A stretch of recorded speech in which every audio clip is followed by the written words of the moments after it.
আসসালামু আলাইকুম। Hello everyone, কেমন আছেন সবাই? আই হোপ সবাই অনেক ভালো আছেন। আল্লাহর অশেষ রহমতে আমিও পরিবার নিয়ে ভালো আছি। ভিডিওটি লাস্ট পর্যন্ত দেখুন, আশা করি খুব ভালো লাগবে। আর আমার ভিডিওগুলো যদি আপনাদের ভালো লেগে থাকে, প্লিজ আমার চ্যানেলটি সাবস্ক্রাইব করে আমার পাশেই থাকবেন। সকালবেলায় রান্নাবান্না থেকেই ব্লগটা শুরু করছি। বড় একটা পাতিল বসিয়ে দিয়েছি। কেন এই বড় পাতিলে রান্না করছি, ভিডিওটি দেখতে থাকুন, তাহলেই জানতে পারবেন। প্রথমে একটা পাতিলে গরম মশলা দিয়ে দিলাম, তার মধ্যে পেঁয়াজ কুচি দিয়ে দিলাম। পেঁয়াজটা আমি হালকা ব্রাউন কালার করে ভেজে নিব। তারপর বাকি মশলাগুলো অ্যাড করব। আমি আজকে মুরগির মাংস রান্না করছি আলু দিয়ে। কয়েকটা গরম মশলা দিয়ে দিলাম। গরম মশলার মুখগুলো আমি একটু ফাটিয়ে দিয়েছি, তাহলে স্মেলটা খুব সুন্দর আসে।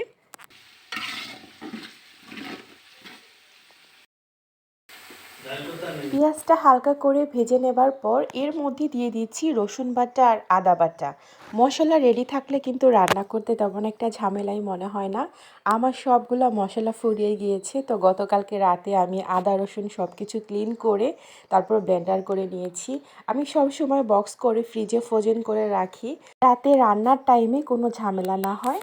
আজকে আমি 7 থেকে 8 জন মানুষের খাবার রান্না করছি। তো এখানে আমি গুঁড়া মশলাগুলো দিয়ে দিলাম। এখানে আছে হলুদের গুঁড়া, মরিচের গুঁড়া, জিরা গুঁড়া, ধনিয়া গুঁড়া অ্যান্ড লবণ। তো সবগুলো মশলা আমি একসাথে খুব সুন্দর করে কষিয়ে নিব। মাংস রান্নার ক্ষেত্রে মশলাটা যত সুন্দর করে কষানো যায়, রান্নার টেস্টটাও কিন্তু দ্বিগুণ বেড়ে যায়। তো আমি একটু অল্প করে পানি দিয়েছিলাম। পানি দিয়ে মশলাটা ভালো করে কষিয়ে নিচ্ছি। এমনভাবে কষাতে হবে যাতে উপরে তেল বেশি ওঠে, মশলা থেকে তেলটা ছেড়ে দেয়। তো এই তো আমার মশলাটা কষানো কমপ্লিট। এখন আমি ক্লিন করে রাখা মাংসগুলো দিয়ে দিচ্ছি। এই মশলার মধ্যে মাংসটা আমি পানি ছাড়া মিডিয়াম আঁচে খুব সুন্দর করে কষিয়ে নিব। এখন আসা যাক, আমি এতগুলো মাংস এত বড় পাতিলে কাদের জন্য রান্না করছি। গতকালকের আগের দিন আমাদের বাসার পাশে মানে পাড়া প্রতিবেশী আমার এক কাকা মারা গিয়েছে। তো ওনাদের বাসায় খাবার দিব। তো খাবারে আজকে দিব করলা ভাজি, আলু দিয়ে মুরগির মাংস আর ডাল। ডালটা আমি অফ ক্যামেরায় রান্না করে নিয়েছি। মাংসটা 5 মিনিট রান্নার পরে আমি কেটে রাখা কয়েকটা আলুর টুকরো দিয়ে দিচ্ছি। যেহেতু ব্রয়লার মুরগি সিদ্ধ হতে বেশি একটা সময় লাগে না, আর এখন যেহেতু বাজারে নতুন আলু বের হয়েছে, তাই মাংস দিয়ে নতুন আলুর ঝোল খেতে কিন্তু দারুণ লাগে। তো আলুর পরিমাণটা আমি একটু বাড়িয়ে দিয়েছি, কারণ মরা বাড়ি বলে কথা, 2-1 জন বেশিও থাকতে পারে।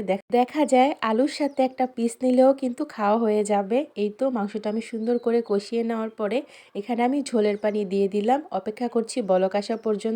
মাংসটা হয়ে আসার আগ মুহূর্তে আমি কিন্তু গরম মশলা ফাঁকি অ্যাড করে তারপর নামিয়ে নিব। তো এদিক দিয়ে আমার শাশুড়ি মা করলা ভাজি করছে। করলা ভাজি ওনার হাতে খুব মজা হয়, তো আমি মাকে বললাম, মা আপনি করলা ভাজিটা করেন। তো করলা ভাজি আলু দিয়ে করছি, আর আলু দিয়ে করলা ভাজি আমার খুব ভালো লাগে। তো প্রথমে আলুটা একটু হালকা ভেজে নেওয়ার পরে তারপর করলাগুলো দিয়ে দিচ্ছে। তো সবার হাতের করলা ভাজি না একদম সবুজ হয় না। আমি যদি করলা ভাজি করি কালারটা একটু অন্যরকম হয়ে যায়, আর মা যখন করলা ভাজি করে কালারটা একদম সবুজই থাকে। খেতেও ভালো লাগে, দেখতে অনেক সুন্দর লাগে। রান্না বান্নার লাস্ট মুহূর্তটা আপনাদের সাথে আর শেয়ার করা হলো না, কারণ আমার মেয়ের স্কুলে আনতে যাওয়ার টাইম হয়েছিল। বাকিটা মা সামলিয়েছে। ফাইনাল লুকটা কেমন হয়েছে সেগুলো আর আপনাদের দেখাতে পারলাম না। তো এখন আমি স্কুলে যাচ্ছি আমার বাচ্চাকে আনতে। তো আপনারা ভিডিওটি দেখতে থাকুন। আমার কলিজার আপুয়েন ভাইয়াদের উদ্দেশ্য করে বলছি, যারা যারা আমার ভিডিওটি দেখছেন প্লিজ সবাই কমেন্ট করবেন। আপনাদের একটি কমেন্ট আমাকে ভিডিও বানাতে কিন্তু অনেক উৎসাহিত করে। এগুলা কেউ চিনেন? পড়ে গেছে, তুলে দাও তো। Magic ball. স্কুল জীবনে এগুলা নিয়ে অনেক খেলছি। এগুলো একদম ছোট থাকে, পরে পানির মধ্যে ভিজিয়ে রাখলে বড় হয়ে যায়। তো আজকে আমার মেয়ে স্কুল থেকে আসার সময় কিনে নিয়ে আসছে। সুন্দর লাগে। হ্যাঁ, আমার মন চাইতেছে খেয়ে ফেলি, একদম জেলের মতো, জেল জেল একটা ভাব।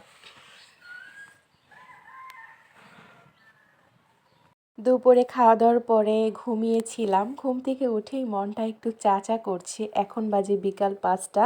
নর্মালি সন্ধ্যার পরে চা খাওয়া হয়, আর আজকে একটু আর্লি খেয়ে ফেলছি। মাশাআল্লাহ, দেখেন সবাই ক্যামেরাতে কতটা বোঝা যাচ্ছে জানি না, চায়ের কালারটা অনেক সুন্দর আসছে। তো চা খেতে খেতে আমার আজকের ভিডিওটা এখানেই শেষ করছি। দেখা হচ্ছে নেক্সট কোনো ব্লগ ভিডিও নিয়ে। সে পর্যন্ত সবাই ভালো থাকবেন, সুস্থ থাকবেন, সাবধানে থাকবেন। সবার সুস্বাস্থ্য কামনা করে আজকের মতো টাটা, আল্লাহ হাফেজ। হাফেজ। সবাইকে আসসালামু আলাইকুম।